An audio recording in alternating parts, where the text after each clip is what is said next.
35 days ago, drivers entered round 1 on the road to the World Championship, and today, the 2022 Porsche Tag Heuer Esports Supercup qualifying series will bow to a close, and 15 will rise as Porsche contenders. We head to Imola, and to potentially one of the few familiar layouts of the season, it's time to get round 1 of this road to the World Championship in the history books. My name is Arjuna Kankipati, delighted to be joined by the voice of the Porsche Tag Heuer Esports Supercup, the one and only Paul Smith. And Paul, we were here 2 years ago doing this qualifying series. It's crazy to think how things have changed, how the Supercup has evolved, and where the level of the competition stands here today. Yeah, hello everybody, and well, what a treat this will be for us here today. Imola, what a historic venue it is. Tricky track for those drivers out there to try and get their last opportunity to get the points that they need to qualify into the Porsche Tag Heuer Esports Super Cup Contender Series. This is just the first step towards the Porsche Tag Heuer Esports Super Cup. I cannot wait to see what these drivers bring us. Yeah, let's remind those new and those familiar to this competition where we stand on the road to the World Championship. The top 15 after the 2022 Esports Super Cup retain eligibility for 2023. Drivers 16th through 30th have been watching from the wings and are ready in a couple of weeks' time to fight in the Contender Series live on the iRacing Esports Network. The final 5 drivers, 31 through 35 in the Esports Super Cup, drop down to the bottom rung with the Hungry, looking to fight their way forward, where 15 after tonight will be ready to go to the Contender Series, where just 15 spots will be on the line in the 2023 Porsche Tag Heuer Esports Super Cup. And Paul, one of the things that's changed in those last couple of years is the grid size for the Super Cup, going from 40 to 35 last year and 30 for 2023. Yeah, so it's going to be even more intense, is that fight to be in the championship and to get yourselves into the series, and it's going to be a real smorgasbord of talent is going to be out there for the Porsche Tag Heuer Esports Super Cup, but it's going to be so difficult. We've seen how difficult it was 2 years ago when we last worked together on the qualifiers. It's now got even more difficult. It's been a really intriguing qualifying series, and I'm glad that for the last 2 rounds we've had some company along with Connery Maddock for round 1. For rounds 2, 3, and 4 I was by myself, and my word, I almost lost my voice on a number of occasions. We started at the Hockenheim ring, but rounds 1 through 5, it's notable in the fact that we use these alternate layouts, shortened layouts that produce a different style of the race than what we would used to be seeing in the Porsche Esports Super Cup. It is always going to be fascinating as we shape up now for these final battle moments. 30 minutes of racing left to go. 15 drivers sit just a race away from locking themselves in as contenders. There is still plenty to play for. As you look at this championship, what stands out to you, Paul, as you grab a first look at these points? Oh, I mean, you look at the level of talent that is on this this championship standings. You know, it's a who's who of sim racing, especially here on iRacing. So there's some really notable names on there. There's also some names that people may not be familiar with that have got themselves into that top 15, top 20. So it's a great opportunity for somebody to really make a name for themselves with their team, and to really push on and really establish themselves as one of the top sim racers here on iRacing. So remember, it's a 6-round championship and 1 drop round is allowed. Some drivers have missed races, some have crashed through races, but these points include a drop week, so it's representative of how it stands in the overall situation as it plays out right now. The top 5 would be fairly comfortable. Bryn Collins, we haven't seen him in a top split race, but split 2 and below have been good to the Welshman, the younger brother of the Super Cup driver Charlie Collins. Very fascinating there. Battle inside of the top 15 with the likes of Oscar Mang and Michael Yanni trying to work their way forward. We'll see exactly what they've got to play with here today. And what a track we get to close off this qualifying series with, Paul. It's a really tough one with the anti-cut curves, the track limits. Qualifying, as always, is going to be paramount to extract the most of your car, and it is by far, I think, the most technical test that these drivers have had through the course of the 6 races. You planned this deliberately, didn't you, to bring me to here because of the track limits issue? But yes, it's such a historic venue for motorsport, not just for Formula 1, but Porsche Supercup as well. Over the decades, has produced some fantastic races around this track, and certainly in the Porsche Tag Esports Supercup, we've seen some drama at this very venue as well. So these drivers, they'll love the challenge, but it isn't the easiest track to overtake at, so we're going to see potentially some forceful moves, or maybe just a few drivers thinking the long game and thinking about the points. For the record, Paul, the plan was to have 6 different guests through the course of the qualifying series and to finish with the voice of the Super Cup. What better way could there be to close off the season? But it is time for the final time for some of these drivers to build up for what will be an intense qualifying session. Again, 8 minutes will go on the board. Drivers get 2 flying laps to set their fastest flying attempt. It's Oskari Rinne, the flying Finn, that sits atop the board right now. Lasse Bak has been on pole 3 times in 5 races, but at least as it stands right now, winding up for that second lap, trying to find even more speed. There is the Fire SimSport driver. Of course, he and Kevin Nielsen, the Fire SimSport duo, looking very, very good. Some new faces in the top split for the very first time. It includes the likes of the young Elvis Rankin, 15 years old. Currently sits outside the top 15, but when you get into top split, Paul, these are those opportunities to get those points on the board.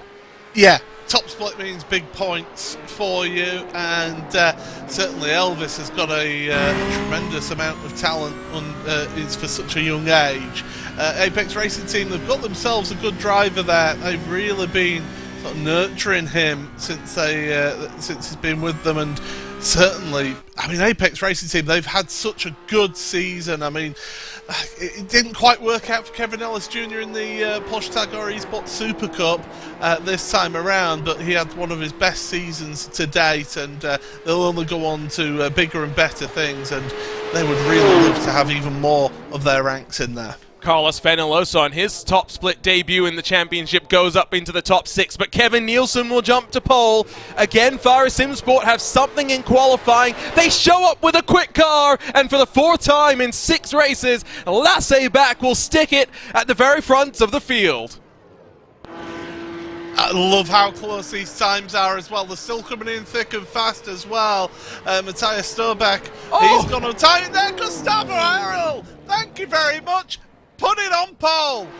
My word, 2 wins in a row for the Brazilian, and now may start from the front as Elvis Rankin will run to the line and jump into the top 10 as well.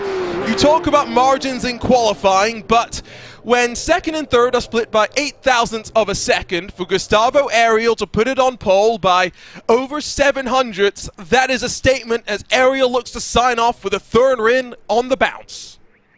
I could tell you that there's 0.7 of a second covering 1st to 22nd. We've only got a 23-car grid. This is absolutely sensational, that how close this field is. It just shows the level of talent that we've got here in this race that are going to be taking part here today. And my goodness, this is going to be potentially a sensational race. So, Paul, when it comes to this track, passing opportunities, where do people get it stuck? Because we come into this last complex of the track, and it's not really a place you want to be fighting side by side. No, not really. I mean, you can make the move into Variante Alta here at the top of the hill, but you've got to be careful of the track limits over those curbs. Down towards the final corners as well at Rivazza. Not the easiest one because it is downhill braking all the way into there. The best one is down the start finish straight, get the run out of Rivazza and down towards Tamburello. That's where you're going to see some big slipstreaming potentially happen. Other than that, into Tosa, you can make a late move into there.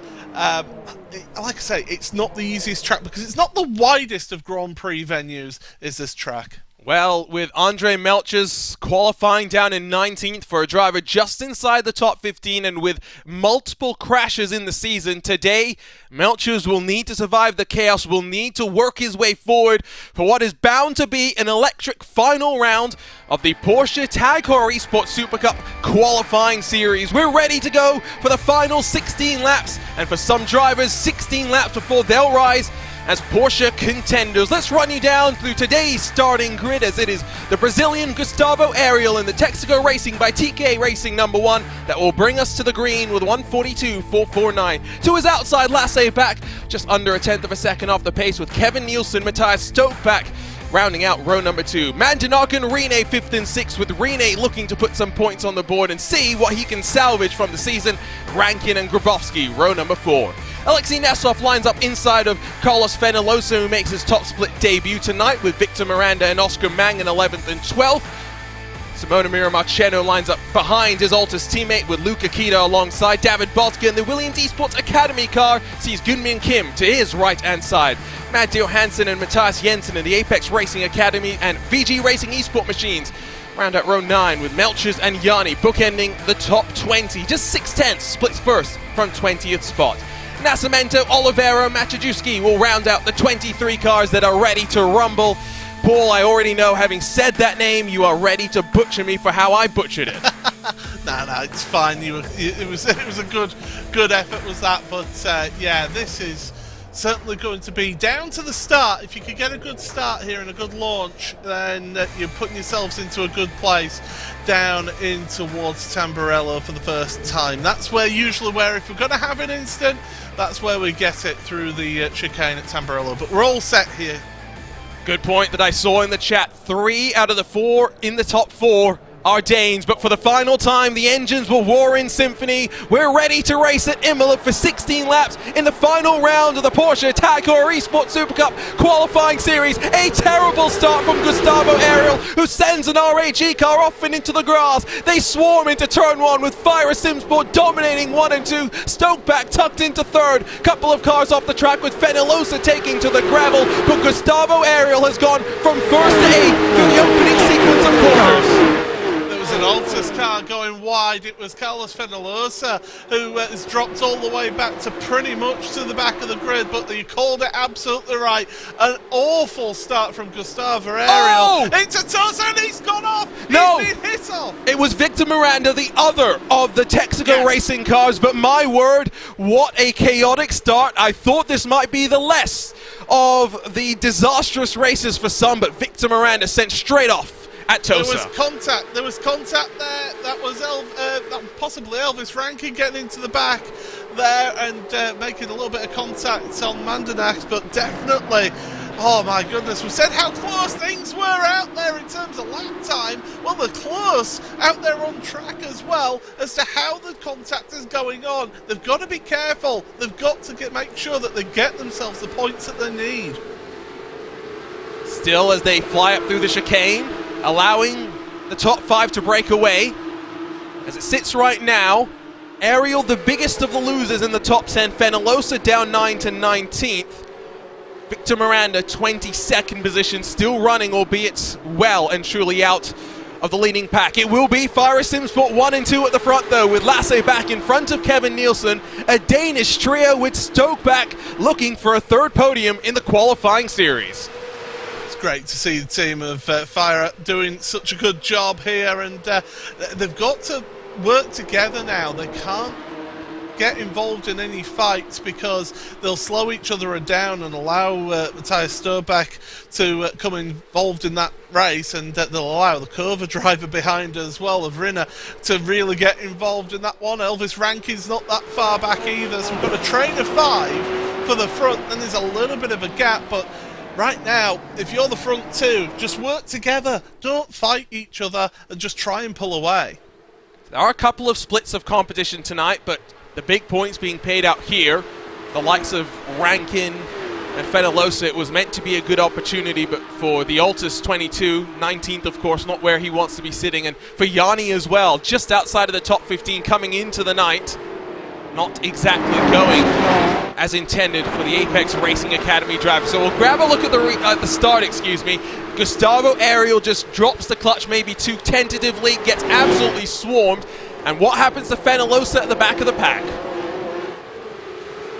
He just seems to get it wrong, doesn't he? Runs a bit wide and then, well, over the gravel drops all the way down, gets himself a nasty slowdown penalty, of course, on lap 1, and that's what has cost him big time. But he's trying to work his way through, is Carlos. Of course, a driver who has raced in the Porsche Tag Heuer Esports Supercup before, as there we see that contact a little bit earlier on as well with Miranda. But yeah, Fenalosa is experienced in the Porsche Tag Heuer Esports Supercup. He knows what it takes to get there. He's just trying to do it again. Quite a few drivers trying to do it again. Grabowski has seen that sort of competition before. Mandanuk, we saw his World Championship caliber in the Force Dynamics Dallara iRacing Grand Prix Championship Series.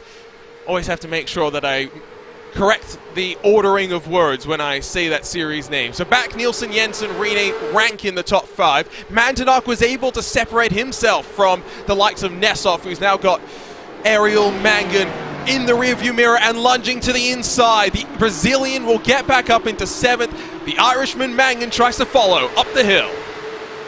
Yeah, and Oscar, he's somebody who'll take advantage of an opportunity, that's for sure, but has to just slot back in for the time being ahead of his teammate from the Altus Esports outfit as they plunge downhill to my favourite corner on this track, Aqua Minerale.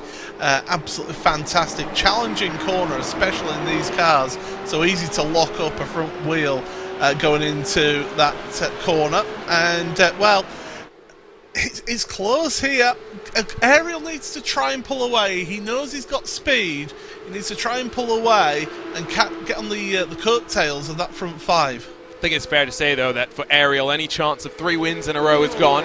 It's now just about putting those points on the board and not focusing too much on the result of today's race, more focusing on a couple of weeks from now when he will potentially be racing in the Porsche Contenders Series. So this battle for 7th will continue. Let's pick up another replay of something that happened to the start. It was the Sabled Esport 23 that up into the chicane just seems like he got a tap from behind. You heard the bit of contact.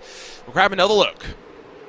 Yeah, Jacob Bachowski then on the brakes, and Fenalosa just gets into the back of him. So Fenalosa, the recovering car, inflicting a bit of pain there on Jacob. Yeah, and sometimes when you get involved in incidents, it's so easy to let the red mist set in. And even for Nessov, you can see the front right of his car crinkled in after his contact with Victor Miranda. It's all about how you respond to the incident and not let it affect you. You pointed out that for Ariel, if he felt he had the pace, he should try and break away. You can already see, visibly, has been able to separate himself as now the train builds behind the Urano Esports number 7. Yeah, he was about 7/10 faster than Nessov on that last lap alone, and that's including overtaking Nessov. So you can see that Nessov is a little bit of a cork in the bottle just for the moment, and I think it might be just a little bit of that damage has affected him top speed-wise. We've got a Altus car off again. Is that Fenalosa? It is. It's Fenalosa. He's having a nightmare out there. Any chance of qualifying, I think now well and truly done for Fenalosa, as in front, Mandanuk, Rankin battle down the hill into the penultimate sequence of corners. The RAG number 2 straight up into 5th. No, dawdling around there, now works at the 1.2 second deficit that builds to the top 4 in front. Is still back Nielsen, Stoke back Rene, content to run as they are. Paul, of course, the format for the Porsche Esports Supercup, and indeed the Porsche Esports Supercup Contender Series, is going to be the shorter sprint race and then the inverted top 8 and the longer feature race. These drivers just have a about 80-kilometer, 30-minute dash to deal with. What's the difference, in your opinion, when it comes to the mindset between the two style of races? I mean, you've got no second chance, have you? You've got to do it all in this one race and to make this one count. In those Contender Series and in the Porsche Tag Heuer Esports Super Cup, you do get a little bit of a second chance. It's if you do have a bad first race, you can try and make amends in the second one. And of course, with it being the second race, which is a longer race, just gives you that little bit more time to get something out of it. Of course, it works the flip side as well. If you have a good first race, you finish up winning, you're now starting on the 4th row of the grid. You're going to have to work your way back through if you want to try and get the double in those races. So it's all about scoring points for those drivers in those two series, much like it is here today.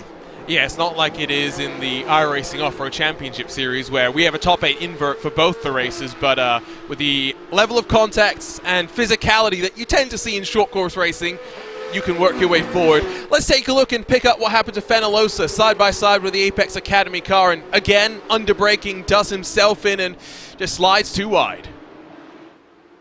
And it's tricky to go too wide into Aqua Minerale. It is pretty much a one-line corner, is that. You can do it, but you've got to have a bit of compliance from your compatriot that you're racing against. And there was that compliance there, I must say. There was room left. It's just that Carlos just got it out wide, and oh dear, things are just going from bad to worse, and that's the end of his day. Yeah, that's the Alt F4 button being hit right there, as for Fenalosa, day done, unfortunately, for one of the Altus Esports cars. Of course, still have Mangan and Marcheno looking good for Contender Series appearances. If Mangan can build potentially up into the top 5, he's still yet to pass the Alexei Nesov blockbuster that he's found right now, because Gustavo Ariel has been able to pull away and now is right on the back of the next train up the road. So feels a little bit like a Tour de France middle long climb right now, Paul, where one by one there are trains building, some able to jump between them, some struggling to build the momentum. Yeah, we've got a bit of a peloton, haven't we? Maybe just trying to work together to move their way forward, but right now Nesov at the head of that group there, 5 cars all together, and they just can't get their way past for the time being, whereas you've got that breakaway at the front, you've got then a couple of stragglers, and I'll have to say Gustavo Ariel doing a good job to catch up to Elvis Rankin. He's pretty much caught up now to Elvis in that particular race, so Gustavo, he's trying to make amends for that start, but this car, it's a tricky car to start, and I said you needed a good launch, and that is not what happened to Gustavo. Yeah, we think also as Melchers and Bosco will fight for 14th and 15th, Melchers now +5 as he continues to work forward just inside of the top 15 in points, needs a good day to solidify that. You see Bosga go back on the offense as for the race lead. Look how close it is. And a move forthcoming from Oscari Rene, who wants to get to the podium spot. Stokeback gives him just enough room. Great respectful racing there from the both of them. Would have been so easy to squeeze the other one off into the tracks, into the gravel, excuse me, but they make it stick, and at this level of competition, it's not always guaranteed that space will be left. Yeah, but you're costing yourself time compared to the front two, though. That's the thing. You saw the gap just pull out slightly between second and third place with that move. So it also brings in Mandanact. It brings in Elvis Rankin and Gustavo Ariel as well. Mandanact, it must be said, fastest lap of the race so far. So he's showing that he's got some good pace out there, but again, it's that track limits issue. It's so easy to pick up an instant point for gutting across the chicane at the top of the hill here that you can invalidate any fastest laps. But Mandanac's doing it clean and getting the fastest so far. And when you talk about the invalidations, let's not discount the possibility of disqualifications, which we did see at the Red Bull Ring with drivers pushing the track limits and with car contact being so frequent. One infraction too many, and we did see trouble for some. Track conditions warm. We didn't mention them. 41 degrees track temperature as the sun bakes the Imola surface. As around goes Elvis Rankin for the young American. The 16 slides out of the top 10. Disaster down the hill through the penultimate corner.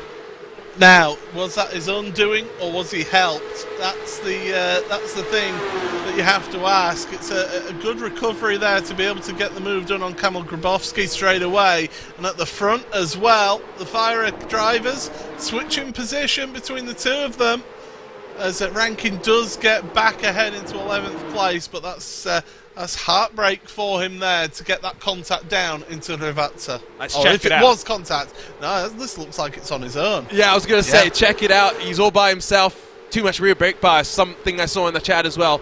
These cars, loose as fast. It's a motto no matter what type of racing you're in. These guys are the very best and can usually control on the ragged edge. Rankin, with that one mistake, finds himself down in 11th and behind the train that continues to build behind Alexei Nesov. Now, Gustavo Ariel split by 2 seconds from the top 5 as he'll make it a potential 6-car fight for the lead, but Kevin Nielsen looking feisty as Lasse Back starts to struggle. Tyre management in these track conditions, Paul, something definitely that all will be thinking about. Yeah, I mean, the tyres are made to last an hour, but you do have to say that these drivers, if they've been abusing their tyres in the opening of the race, they really will start feeling them going off and just not giving them the amount of grip that they had early on in the stint. So you do have to have an element of tyre conservation in a race like this to really take advantage of the situation going towards the end of the race, because you'll be feeling that benefit all the way. And look at that, Nielsen, look at that launch he got out of Rivazza then. Pulls a healthy gap over his teammate. Barney's got a great view. There's Ariel in no man's land. Second group as well, with Mangan still working on the back of Alexei Nesov. And now the Altus car thinks about going to the outside, but Nesov with so much real-world experience is covering all those moves off, at least for the time being. More than halfway done in this race as Gunmin Kim now finds his way off the track at turn 1 at that first chicane, rejoins at the back end of the group at 21st position. Have to pose the question that you asked with Elvis Rankin, was it by himself or was there contact? Yeah, that's when you're involved in Porsche racing like this, and you've got drivers usually involved in little battle packs. It's normally the contact is the option, but I don't know. Hard to tell. That is difficult to tell. Is that one, and we'll hopefully get a different view of that one. It's hard. It's difficult to say. So some fighting going on at the front as Lasse Back is being demoted to 4th. I just wonder if he's burnt through the tyres. Now, it's academic as Mandanok around the outside. Oh, that was bold. They'll now lose time. But I wonder if Lasse Back is very much burnt through the rubber. I bet he's made a mistake at Aqua Minerale, and that costs you all the way up the hill, up to the chicane there. So I bet he's had a mistake there, as we can see more issues out there for some of our drivers. And that's just unfortunate. Wrong place, wrong time. Michael Yanni skewering. I believe that was Matthias Jensen in the VG Racing Esports car. Now, we'll go and pick up what happens to Lasse Back, but I just wonder what's going on with the balance of the car as we go through the race. It was down the hill. Ooh! Now with the left sides on the grass. Now, was that also a slowdown that had to be served? Yeah, that's definitely the case, and he's had to back out of it. But he's just got ever so slightly. You'll watch it here. We're on board onto the grass there. You are talking millimetres. And that's all it takes for you to have a big issue around here. And this is a perfect camera to see just how little of the tyre you have to touch the grass. Before you know it, around you go. My word. The car control to bring it back into submission as well. Let's give a hand to Lasse Back, and 1 second away from the top 3 now. That will be the next target with Mandanok Ariel breathing down his neck. So we saw the battle outside or on the fringes of the top 20. Jensen, the victim there, he's in 22nd. Yanni 20th, behind Gunmin Kim now, with Nascimento Miranda, the Brazilians, dueling for 17th spot. Still, Mangan unable to find a way past Alexei Nesov with the damage to the front right. I don't know if this is a result of setup choices and compromises. Maybe Nesov running less swing, faster on the straights, struggles more in the corners. Mangan better through the corners, struggles on the straights. But this is a great defensive drive so far from the 7 car. I don't think he's actually had to make some defensive moves, although he had a bit of a slide there on the exit of Rivazza then. But I don't know. He's not actually had to make too many defensive moves, because Mangan has been very patient here. But there will come a time where that patience runs out, and that he's sick of trying to force the mistake out of Nesov, and will make a move, and hopefully it's a clean move. Because the problem is, Marceno, Simone Maria Marceno will be on the blower just going, hey, come on, I'm coming under serious pressure from Kita behind me here. Let's get a shift on now. Ooh! The Divina Esports 20, Nascimento in the wall on the exit of turn 1. I think it's fair to assume that one was definitely contact related. You do not find yourself pointed in that direction without a helping hand. We'll see if we can pick up what happened to that. Here it is, and it's going to be with Gunmin Kim, I would believe, who just gets the over-under, and I think it's fair to say just drives through Nascimento. Yeah, there's the throttle does work both ways, but he just got a better run. And you see he's going to take his normal line, and because that car in front is compromised, he's going to be slower through there, and he's not taken into account as Kim, and he's just got into the back of him. Nothing intentional by that by any means, it's just a mistake, but unfortunately it sees that car around. The throttle works both ways, love it. Sometimes there are some questionable moments. Haven't seen too many of them, fortunately. I thought Watkins Glen was going to be maybe the most egregious set of driving standards this season, but for what was in effect an oval-style race, a Daytona-style race, Paul, I was pleasantly surprised. And then we had the shock the week after that when Marius Gollenbeck joined me in the broadcast booth for our round at the Nürburgring and said, we're going back to those tracks with those layouts in the Contender Series. Yeah, that's that was a hell of a sort of mic drop, wasn't it, to drop that on everybody. So, yeah, it's if anything, these drivers have got a good bit of an advantage if we are going to those same tracks and layouts, because it means that they've got that experience of actually racing around those tracks. It's one thing to do practice and to put in the hours and hours of practice that these drivers will have been putting in each and every week for this series, but there's nothing beats race experience around these venues. That's exactly what both Marius and myself were agreeing on, and it will be an interesting situation, right, where these drivers will have the experience with the tracks, whereas the Contender Series drivers that have come in straight from the Supercup position 16th through 30th will have a more familiar understanding on how to work the race formats, Paul, and how exactly it is there. And I think to some degree there's a step up in competition for some of these drivers when it comes especially to qualifying. We know how important it is the higher up you get, and the higher the more experienced the competitors, the more familiar they are with the pressure. Yeah, absolutely. It's how you deal with that pressure. But when you speak to people like Sebastian Job and Josh Rogers and people like that who've won the championship, even Diogo Pinto, our current champion, they'll say that they don't feel pressure. They just feel the pressure that they put on themselves. So as long as they keep themselves grounded and focused on what they can and can't do, then they can control that. It's if you allow outside pressures to come in, it can really affect your racing. And feeling the outside pressures on his rear bumper is the man who's in the front of this queue of traffic, Alexei Nesov. So Nesov is 13th in points coming into this round. Remember, at the Nürburgring, paid €70 to rent a G27 while he was on holiday.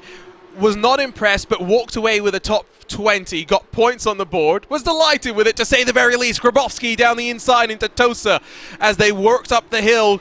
Grabowski got a great run off the corner. Rankin still trying to get back on all four wheels to the tarmac. The Williams Esports car will sweep up into 11th, but Alexei Nesov, we know why he's defending so hard. He can't afford to lose any more points than he's already lost so far.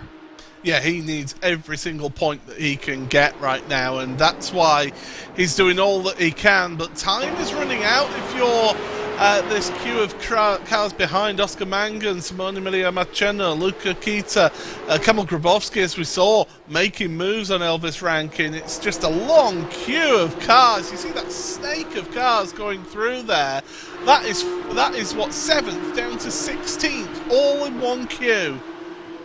Trulli train has become the Nesov train, I think it's fair to say, and with just a couple of laps to go, 3 to go at the line this time by.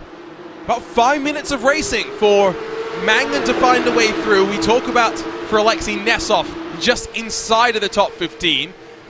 Oscar Mangan is about 40 points the wrong side of the cut line. He wants to take the points away from Nesov. What will he do with Marceno in terms of team games to work forward? Marceno sitting 5th in points. You'd have to think the Italian is comfortable. 3 laps ago, Mangan still not going on the offensive.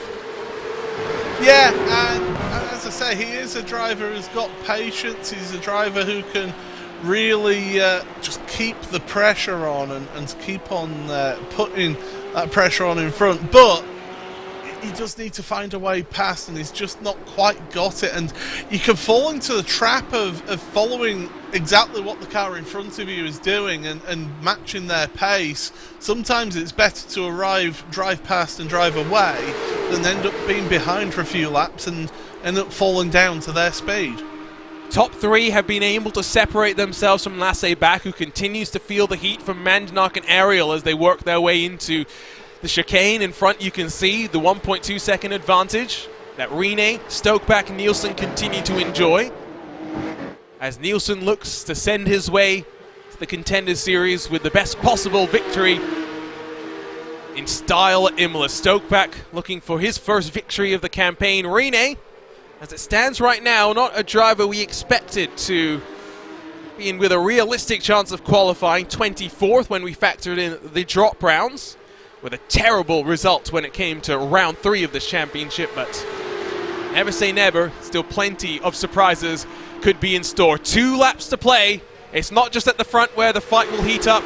Still waiting for Mangan to go on the offense. Now, does Matthias make a move while Rene is making moves? He's saying, I want second, and he's got it. Oh, he's slow mid-corner, though, through Tamburello. That's going to cost the both of them. And Kevin Nielsen, he'll be just doing everything he can to pull away. Rene going very defensive again into Villeneuve this time.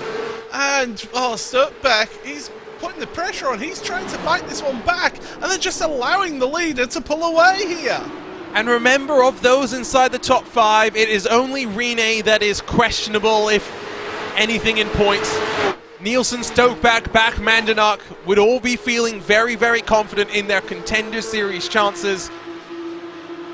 They aren't going to fight too hard. Now 1 second clear. Nielsen is almost completely out of drafting range. Checking back in with 7th on back, with Nessoff continuing to bleed time. 5 seconds adrift of Gustavo Ariel in front. Still waiting for Oscar Mangan to make a move, but with 1 lap to go, if the move is coming, it's coming now. I think it has to be down into Tamburello for Oscar Mangan to make that move. If he doesn't, then he's going to sit behind for the rest of the lap, I feel. He's just not looked like making any moves at all the way through this race, but we're heading towards that final lap then. If you're going to make a move, this is your last opportunity now. You better get a shift on. Important run out of the final corner then for Mangan, with some separation between him and his teammate Marceno. The Irishman doesn't have to worry about the rear view mirrors. It's full focus forward, with white flag in hand for Barney the flagman. No movement inside of the podium spots. They're content to ride this to the end. Mangan content to sit in what is 8th position. We'll try and get points before we sign off at the end of this show, but one wonders if that was a move that could have sealed his fate in this Contender Series qualifying series point situation. Yeah, it's a case of he must be doing the maths, or he must have a team manager, or Simon Feigl or somebody just there doing the maths in the background, going, no, you're good, stay there, protect your place, you're good for the series. So yeah, it must be something like that if he's not making those moves. Remember, Arturo Melgar is missing today's race. I'm just trying to do a quick calculation by myself. But Mangan is racing every round of this championship. Some points, of course, better than others. Again, with the help of our friends at Junkos Racing, who have been very helpfully building a points sheet for this championship. We'll try and let you know who the 15 names are before we say goodbye. But for Fire SimSport, is this the statement on the road to the Porsche Tag Heuer Esports Supercup? For Kevin Nielsen and for Laissez-Back, it's hard to sum up what a dominant display they put together over the past 6 weeks. For Kevin Nielsen, he'll emerge on top to close out the Porsche Tag Heuer Esports Supercup qualifying series. He'll rise as a Porsche contender, 1 step closer to the ranks of the World Championship.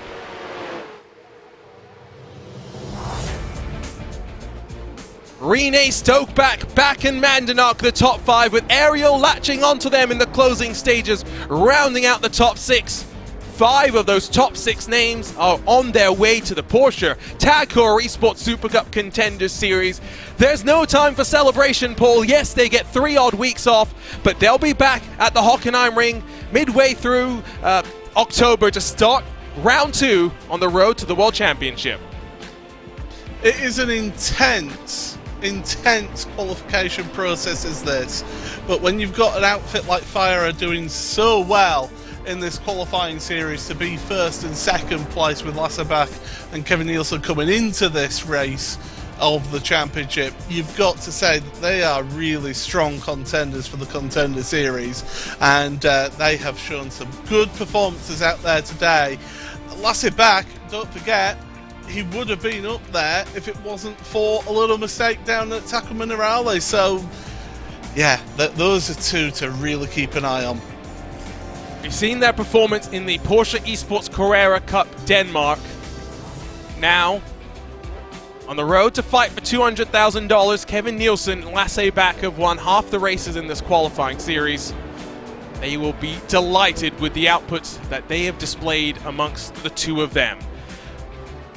We'll get final race results up for you in a couple of moments' time. Plenty working behind the scenes to see if their drivers are locked in or not, but remember, there is still plenty of time before drivers are locked in and confirmed into the next step of this road to the World Championship. 16 laps of action. It's Kevin Nielsen in the Heuer SimSport number 11 that walks away your winner in the final of our 6 races. Oskari Rene climbs to second, is hoping and wondering it's good enough to squeak him into the top 15 on points. Matthias Stoke back onto the podium spots yet again in the Apex Racing Academy car. What more does he need to do to get signed to the Apex Racing team? We might not have to find out very much sooner. Lasserbach back down to 4th after his mistake down through the hill. Mandanach up into 5th with an aerial on pole position, bogging down on the start, but able to recover back up to 6th. The Alexei Nestov train was able to hold on to 7th spot in front of Oscar Mangan and Simona Maria Marcheno. The Altus Esports duo, Luca Kita for Urano Esports, round out the top 10. Good days for the likes of Mangan and Marcheno and Kita, all working their way forward, plus 4 positions. Behind them in 11th, we find the Williams Esports entry of Kamil Grabowski with Elvis Rankin down in 12th. His mistake may be crucial, down to 12th for him. Johansson, Melchers, Oliveira, the top 15 with Bosco Miranda, Yanni Kim, the 23 car of Machajewski rounding out the top 20. Bookending the field, it's Jensen Nascimento and poor Carlos Fenalosa, who could not put a foot right here today. So we'll get the points update in a second, Paul, because the word is iRacing has already done that for us. But what a way to close off this qualifying series and round 1 of this road to the Super Cup. Yeah, that was tremendous stuff, wasn't it? Really entertaining racing, and great to see drivers being pushed to the limit and to try and get themselves secured into the Contender Series, because that is where everyone wanted to be. They wanted to get themselves into that Contender Series to give themselves hope of making it into the 2023 Porsche Tag Heuer Esports Super Cup. Oh my goodness. Again, these qualification processes, I think it's a brilliant way that both Porsche and iRacing have worked together to create this qualification process for that series, and it just keeps on giving us entertaining racing year on year. And before we get the points, we are going to just quickly chat about the Contender Series. We will show you the points before we say goodbye, so don't go anywhere. We'll have that up in a couple of moments' time. But this is the schedule for the Contender Series, Paul. Like I said, a couple of weeks off. We'll start September 24th back at the Hockenheim Ring, and the same layout. Drivers will get a week off after round 4. October 22nd, a off week for the drivers, back for the final 2 rounds at the end and the beginning of November, I should say. But it's going to be fun, and of course, drivers have to get used to a brand new race format. Yep, you've got that sprint race and then an inverted top 8 from the results of that sprint race to set the grid for the feature race. It's a format that's been worked and refined over the years in the Porsche Tag Heuer Esports Super Cup, and it really has brought us some tremendous action and some tremendous races as well. And that Contender Series, my goodness, that is going to give us some close contender action, because they're all desperate. They all want to make it into that World Championship, and this is where you need to pull up your big boy pants and really get hard at work and make that all the way through to the Porsche Tagora Esports Supercup. And I tell you what, while we're frantically working away with points, let's bring on in the flying Finn of Oscari Rene, who will quickly chat with the one and only Paul Smith. Oscari, I mean, talk about an intense race there, starting in 6th place, and you just slowly worked your way through that field. Talk us through that race. How was that for you? Quite intense. I mean, I was just, 14 laps wasn't so intense. I was just following the top 2. I mean, last time I made a mistake at lap somewhere in the middle of the race, and then I got to P3, but yeah, I knew it was difficult to go to contenders with the season I've had, but I knew the guys around me had nothing to win, all to lose, so I tried to do something. I mean, P1 was maybe possible, but I lost a bit too much time when I passed Matthias, so I tried. I don't know what to deal with points. I might be out still, but at least we tried. Well, we are trying to work that out for everybody here, but I mean, I will say that move, you were really assertive on that move on Matthias, and of course you tried that out a few laps earlier in the race as well into Tamburello. Was that really the only overtaking opportunity for people around here today? For me, it felt like it. Maybe the hairpin was possible, but I was struggling a bit, I think, on sector 1 and 2, so I never was close enough. I mean, you could try for the hairpin as well, for sure, but I was kind of struggling there, so for me it was only turn 1.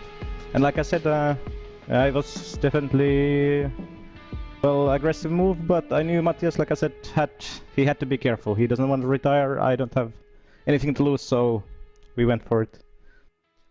Oscari, provisionally, we think you are part now of our Porsche Contender Series grid later this year. What's the plan, assuming things go to plan and you're racing at the end of September? What's the plan for the Contender Series? How do you attack and become just one of the many Cova drivers that have competed at this top level in road racing on the iRacing service?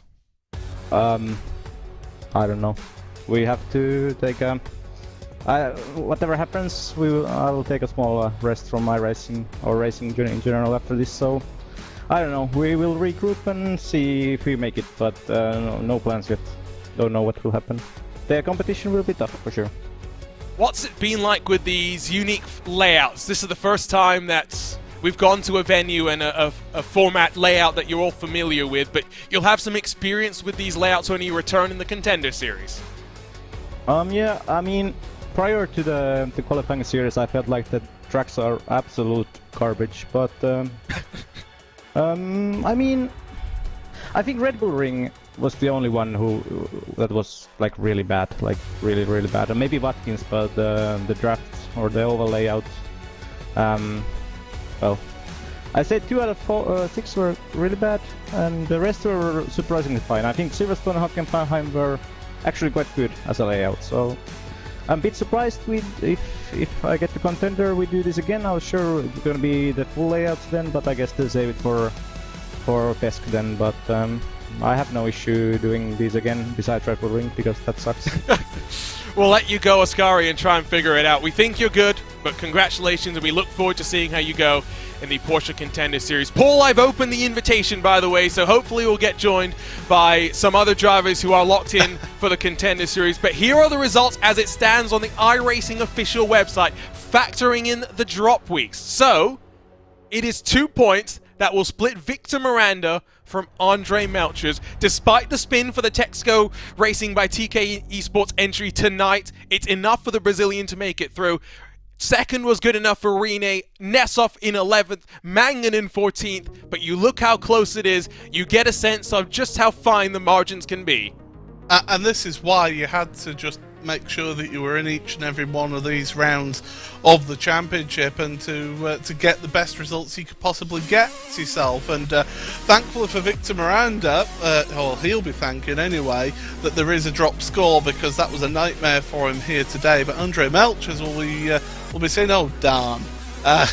Maybe not saying that, it might be a bit stronger than that, but he certainly won't be happy to miss out by 2 points provisionally. Couple of weeks off, in your mind, Paul, what do you think these drivers need to think about differently when we go to the Contender Series? Not just thinking about the format, but thinking about the drivers that they'll be starting to see as well. Well, you got to be thinking that you're going to be having big grids every week of the championship. You're going to be having a lot of drivers who didn't automatically qualify for next year's Porsche Tag Heuer Esports Supercup, who will be wanting to get themselves back to there, and the level of competition will increase and it will step up for these drivers. So they think they've had it hard just to get to this stage. Well, it steps up once again in a few weeks' time. And of course, we're in a very different place to where we were 12 months ago coming into the Contender Series. This 992 Generation Cup car has seen a full year of competition in the Porsche Esports Super Cup. What are your thoughts on this car, Paul? How have you enjoyed this new generation, a mini GT3 car in so many ways? I think the car is a lot better for the racing, in my opinion. I think, okay, it's not as unforgiving as the 991 was, and certainly these drivers do enjoy having that little bit of extra aero grip. They've got a little bit wider tyres at the front there as well, so just got that little bit extra mechanical grip. So they do enjoy it, that's for sure. But yeah, that Contender Series, that is going to be one heck of a series, and you will not want to miss that. It's live on the iRacing Esports Network. Join the team at iRacing September 24th at around 7 p.m. UTC at the Hockenheim Ring, in that unique layout that really started off this journey for so many drivers off with a bang. And it's been a delight to be able to cover round one on this chance of the road to the World Championship for so many drivers. On behalf of the team of RaceSpotTV, thank you so much for your company over the last 6 weeks. Delighted today to have been joined by the one and only Paul Smith, but thank you Connery Maddock as well as Marius Gollenbeck, Program Manager for Esports at Porsche, for their time over the course of this season. What a season it has been. For some, statement of intent. For others, struggles. For Andre Melchers, 2 points away from rising as a Porsche contender. But for Fire Simsport, Lasse Bach and Kevin Nielsen, they lead a field of 15 drivers, one step closer to World Championship status. They'll be fighting at the end of September in the Porsche Tag Heuer Esports Super Cup Contender Series. You can watch it all on the iRacing Esports Network. But for now, so long and goodbye. We'll see you next time on RaceSpot TV.